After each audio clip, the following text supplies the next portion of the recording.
రాజమండ్రి పరిసర ప్రాంతాల్లో చిరుత సంచారం కలకలం రేపుతుంది.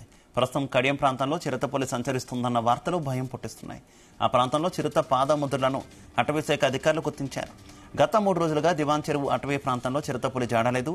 చివరికి కడియం ప్రాంతంలో చిరుతపులి సంచరించినట్టు గుర్తించారు. దీంతో అటవీశాఖ అధికారులు అప్రమత్తమయ్యారు. ట్రాప్ కెమెరాలు ఏర్పాటు చేశారు. ఉదయం నుంచి చిరుతను బంధించే ఆపరేషన్ స్టార్ట్ చేయనున్నారు ఫారెస్ట్ సిబ్బంది.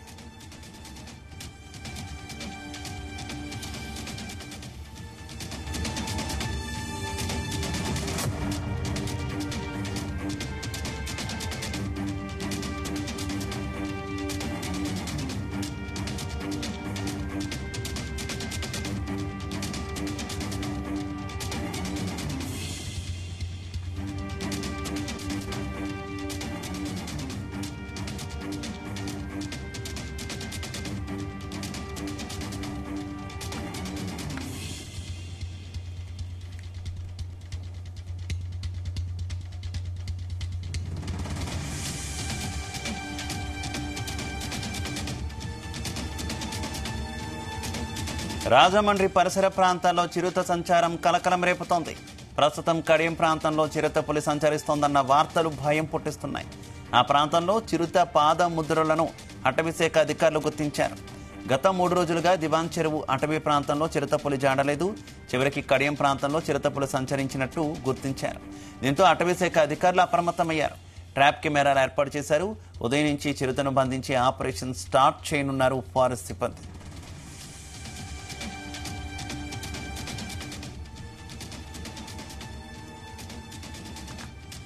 ఇక రాజమండ్రిలో చిరుత సంచారానికి సంబంధించి మరింత సమాచారం మా కరెస్పాండెంట్ వరప్రసాద్ అందిస్తారు. వరప్రసాద్. శివ, ప్రస్తుతం కడియప్లంక అదే కడియం మండలంలోని నర్సరీలు ప్రాంతంలో చిరుత తిష్టి వేసింది. గత రాత్రి ఒక నర్సరీ రైతు దీన్ని గుర్తించడంతో తీవ్ర కలకలం రేగింది. కడియం మండలం కావచ్చు, కడియం ప్రాంతం కావచ్చు, తీవ్రంగా జనసాంద్రత ఉన్న ప్రాంతాలు. వాస్తవానికి గత 20 రోజుల నుంచి కూడా రాజమండ్రి చుట్టుపక్కలే ఈ చిరుత తిష్టి వేసింది. అయితే ఇప్పటి వరకు కూడా దివాన్ చెరువు రిజర్వ్ ఫారెస్ట్ అంటే దాదాపు 900 ఎకరాల్లో రిజర్వ్ ఫారెస్ట్ ఉంటుంది రాజమండ్రి నగరాన్ని ఆనుకుని. అందులో రిజర్వ్ ఫారెస్ట్ లోనే సంచరించడం వల్ల పెద్దగా ఎవరో కూడా ఈ విషయాన్ని పెద్దగా సీరియస్ గా తీసుకోలేదు. అయితే నిన్న 2 రోజుల నుంచి జాడలేని చిరుతపులి గత రాత్రి కడిప్లంక వద్ద దోసలం కాలనీ సమీపంలో ఈ గుర్తించడంతో ఒక్కసారిగా కలకలం రేగింది. ఇప్పుడు ఈ చిరుత ఎటు వెళ్ళి ఉంటుందని చెప్పి కూడా తీవ్రంగా భయాందోళన నెలకొంది. గత రాత్రి ఫారెస్ట్ సిబ్బంది సమాచారం అందుకున్న వెంటనే అక్కడికి వెళ్లి పాదముద్రల ద్వారా ఈ చిరుతపులిగాని గుర్తించడం జరిగింది.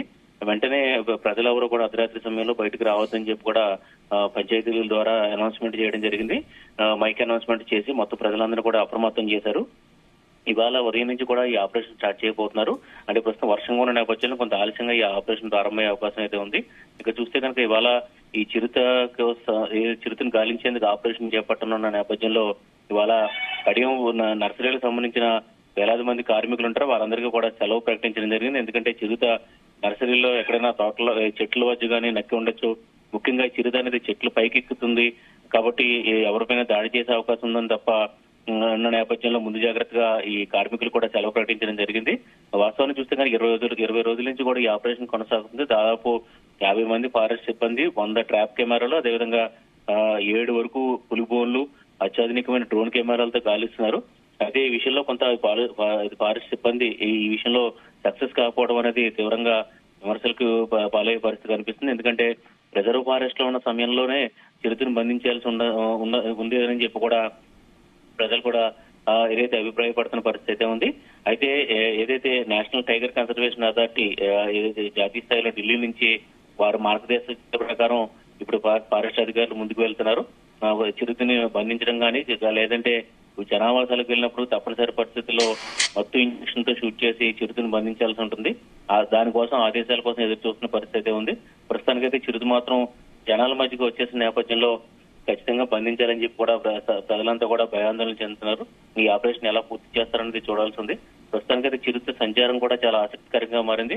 ఇప్పుడు కడియం నర్సరీ ప్రాంతం నుంచి గోదావరి వైపు వెళ్ళుంటే మనకు కనుక అంటే ఈ మడికి ఆలమూరు మీదుగా గోదావరి నదిలోకి వెళ్ళిపోయి ఉంటే ఇబ్బంది ఉండదు. దానికి అదే అలాగా అటవీ ప్రాంతంలోకి వెళ్ళిపోతుందని చెప్పి కూడా ఫారెస్ట్ అధికారులు ఇప్పటి వరకు కూడా అంచనా వేస్తున్నారు. అంటే వాస్తవానికి 2 ఏళ్ల క్రితం ప్రతిపాడు వద్ద కూడా ఇలాగే బెంగాల్ టైగర్ వచ్చి దానికదే దాదాపు 60 రోజుల పాటు ఇక్కడే ఉండి దానికదే వెళ్ళిపోయింది. అయితే ఇప్పుడు ప్రస్తుతం చూస్తే కనుక రిజర్వ్ ఫారెస్ట్ లో ఉన్న చిరుతపులి ఇప్పుడు జనావాసాల మధ్యన వచ్చిన నేపథ్యంలో ఎవరిపైన దాడి చేస్తుందో చిరుతను చూస్తే ఒక్కసారిగా భయాందోళన చెంది ఎలాంటి పరిస్థితులు తలెత్తాయని చెప్పి కూడా ఆందోళన అయితే వ్యక్తం అవుతున్న పరిస్థితి అయితే ఉంది.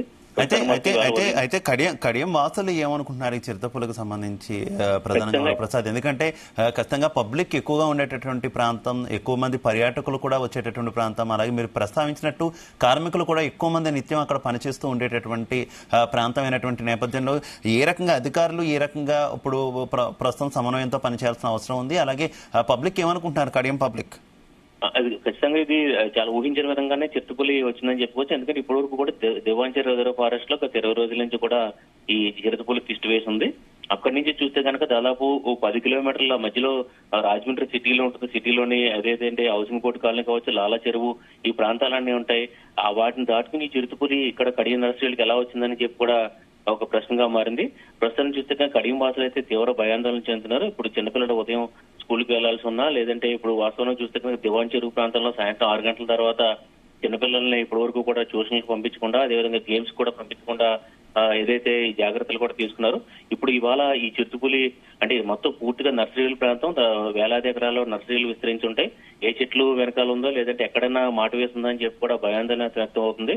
నర్సరీ రైతులు కూడా ఇవాళ పూర్తిగా నర్సరీలోకి వెళ్ళలేని పరిస్థితి అయితే ఉంది.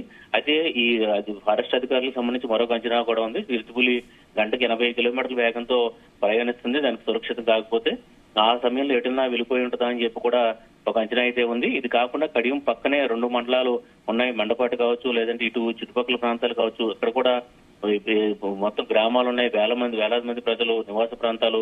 కాబట్టి ఆ ఏరియాకి వెళ్ళినా కూడా ఈ చిరుత భయాందోళన చేసి ఎవరి మీద దాడి చేసి ఉండొచ్చు. ఎందుకంటే ఇది 4 సంవత్సరాల వయసున్న మగ చిరుతపులి కావడంతో ఎవరి మీదైనా దాడి చేసే అవకాశం అయితే ఉంది.